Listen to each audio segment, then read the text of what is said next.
নমস্কার বন্ধুরা, আমি কুমকুম ইন্সপায়ার থেকে বলছি। আমার এই চ্যানেলের মাধ্যমে আমি বিভিন্ন ঘরে বানানো রেসিপি আপনাদের কাছে নিয়ে আসি। আপনারা এই রকম সুস্বাদু নিত্য নতুন রেসিপি পেতে আমার চ্যানেলটিকে লাইক এবং সাবস্ক্রাইব করে নেবেন।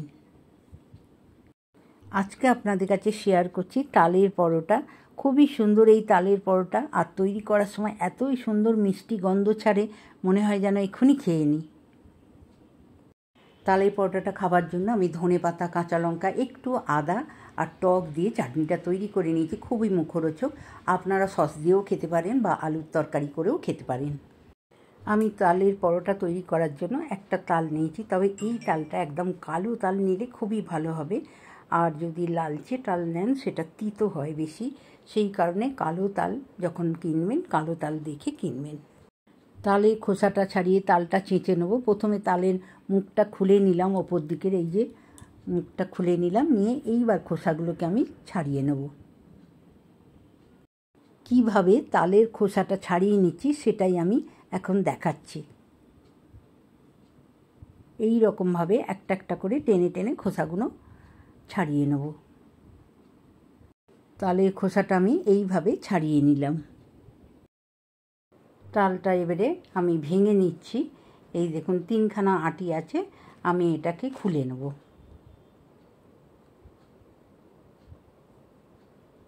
তিনটে আটি আমার খোলা হয়ে গেল। আমি সবজি কাটা গ্রেটার দিয়ে এই তালটাকে ছেঁচে নেব। এইভাবে আমি তালটাকে কাই বের করে নেব এটার মধ্যে দিয়ে। ঠিক এইভাবে আমি পুরো তালটা চেঁচে নেব। সবজি কাটা গ্রেটার দিয়ে ঠিক এইভাবে তালের কাইটা আমি বের করে নেব। আমি সবজি কাটা গ্রেটার দিয়ে তালের কাইটা বের করে নিলাম। আপনারা ঝুড়ি দিয়েও এই তালের কাইটা বের করে নিতে পারেন। তালের কাইটা আমি বের করে নিয়েছি। এইবার আটিটাও সাদা হয়ে গেছে, আটিটা বেরে ফেলে দেব। তালের কাইটা আমি চেঁচে নিয়েছি, নিয়ে একটা কৌটোর মধ্যে রেখেছি। এই তালের কাইটা আপনি এক সপ্তাহ রেখে দিতে পারেন, এক সপ্তাহ পরেও আপনি ফুলুরি বা পরোটা তৈরি করে নিতে পারেন। স্টিলের বাটি মাপ করে এক বাটি ময়দা আমি এখানে নিয়ে নিলাম, আর নিচ্ছি সামান্য একটু লবণ। আমি এখানে এক চামচ গুঁড়ো চিনি নিয়ে নিলাম। আপনারা দানা চিনি নিতে পারেন, আর মিষ্টি যদি না খান তাহলে দেবেন না, এমনিও খাওয়া যায়। এবার এটাকে আমি ভালো করে মিশিয়ে নিলাম। আমি ময়দাটা 2 চামচ রিফাইন অয়েল দিয়ে দিলাম, আর সামান্য একটু দিচ্ছি। এটা ময়মটা দিলে বেশ খাস্তার মতন হবে, আপনারা ময়ম নাও দিতে পারেন। এইবার আমি ভালো করে মেখে নিচ্ছি। ময়দাটা আমি তেলের সাথে ভালো করে ময়ম দিয়ে নিলাম। আমি ময়দার সাথে 3 চামচ তালের কাই নিলাম। একটু একটু করেই দেবো, কেননা বেশি দিলে ময়দাটা নরম হয়ে যেতে পারে।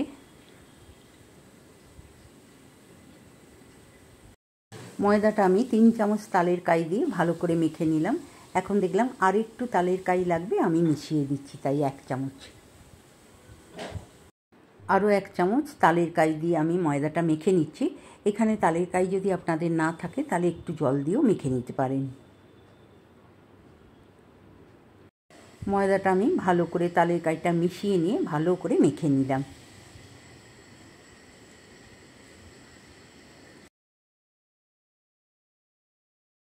ময়দাটা মাখা হয়ে গেছে ভালো করে।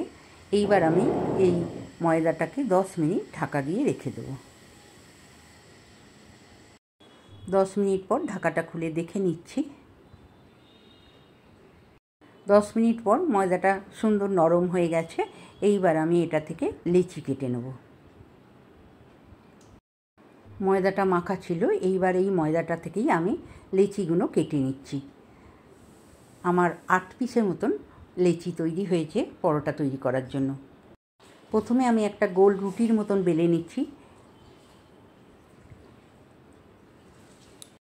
এই গোল রুটিটা থেকেই আমি মুড়ে নিচ্ছি, দুটো পাশ মুড়ে আমি 4 চৌকো মতন করে নিলাম। নিয়ে এই 4 চৌকো পরোটা বেলে নেব। এটা থেকে আমি 4 কোনা পরোটা তৈরি করে নিচ্ছি। কোনাকুনি করে পরোটাটা বেলে নিলাম। বেলে নিয়ে একটা চৌকো টাইপের পরোটা তৈরি করে নিলাম। আরও একটা গোল আমি করে নিলাম। এবার এটাকেও ওইভাবে আমি চৌকো করে মুড়ে নিচ্ছি, নিয়ে চারকোনা পরোটা বেলে নেব। ঠিক আগের মতন গোলটা বেলে নিয়ে চারদিক মুড়ে চার চৌকো পরোটা আমি তৈরি করে নিচ্ছি। কোনাকুনি টেনে টেনে বেললেই খুব সুন্দর একটা চার চৌকো পরোটা তৈরি হয়ে যাবে। আপনারা গোলও বেলতে পারেন বা ত্রিভুজের মতনও বেলতে পারেন। আমি চৌকো বেললাম। আরও একটা চৌকো পরোটা আমি বেলে নিলাম, আর চৌকো পরোটাটা দেখতে বেশ ভালো লাগে, সেই কারণে আমি তৈরি করে নিলাম। আমি এখন চাটু বসিয়ে দিয়েছি। চাটুটা আমার গরম হয়ে গেছে, এটা লোহার চাটু, এতে আমি পরোটাটা তৈরি করে নেব। একটা দেয়া হয়ে গেছে, আরও একটা দিয়ে আমি দুটো একসঙ্গে পরোটাটা ভেজে নেব। দুটো পিঠ আমি ভেজে নেওয়ার পর এবারে তেল দিয়ে দিলাম। আমার চামচের মাপে আমি তেলটা দিয়ে দিলাম, এইতেই আমি ভেজে নেব। এইবার পরোটাটা এপিঠ ওপিঠ আমি দুবার উল্টে নেব একটা সাঁড়াশি বা চামচের সাহায্যে। দেখুন একটা পিঠ কত সুন্দর লালচে হয়ে গেছে, আরও একটা পিঠ আমি লালচে করে নিচ্ছি। এইভাবে চারটি পিঠই লালচে করে নেব। পরোটা দুটো আমি তেল দিয়ে এপিঠ ওপিঠ দু পিঠই ভালো করে উল্টে পাল্টে লালচে করে ভেজে নিলাম। পরোটাগুলো আমি খুব সুন্দরভাবে লালচে করে ভেজে নিলাম, আর এটা আমি মিডিয়াম গ্যাসে ভেজেছি। চাটুটা প্রথমে গরম করে নিলেই হবে। আর কত লোভনীয় এই পরোটাগুলো, দেখতেও খুব সুন্দর। আরও একটা পরোটা আমি করে দেখাচ্ছি। চাটু তো গরমই আছে, শুধু তেল দিয়ে ভেজে নিচ্ছি।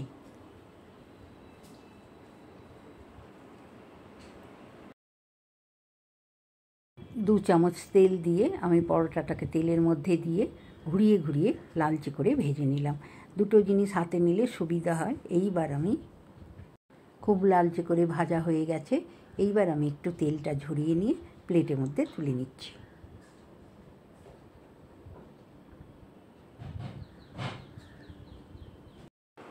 পরোটাগুলো আমার তৈরি হয়ে গেল। আমি আরও একটা পরোটা ভেজে দেখিয়ে দিচ্ছি। ঠিক আগের মতন আরও একটা গোল রুটির মতন করে নিলাম। এইটাকে মুড়ে চার চৌকো পরোটা তৈরি করে নেব। এটাও ঠিক আগের মতন এ পাশটা মুড়ে নিলাম, নিয়ে আমি চার চৌকো পরোটা তৈরি করে নিচ্ছি। ঠিক আগের মতন প্রথমে গোল করে নিয়েছি, তারপর চৌকো করে নিয়ে কোনাকুনি টেনে টেনে বেলে নেব।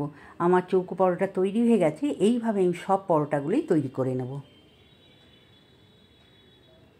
এখন বাজারে অনেক তাল বিক্রিও হচ্ছে। তালের সিজনে তালটা খাওয়াও ভালো।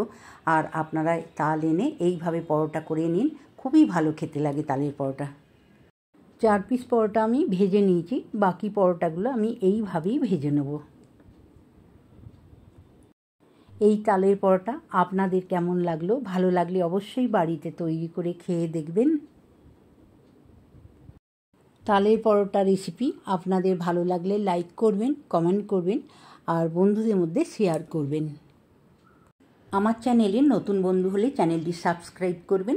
নতুন নতুন ভিডিও আপলোড হলে আপনাদের কাছে পৌঁছে যাবে। ভালো থাকবেন। নমস্কার।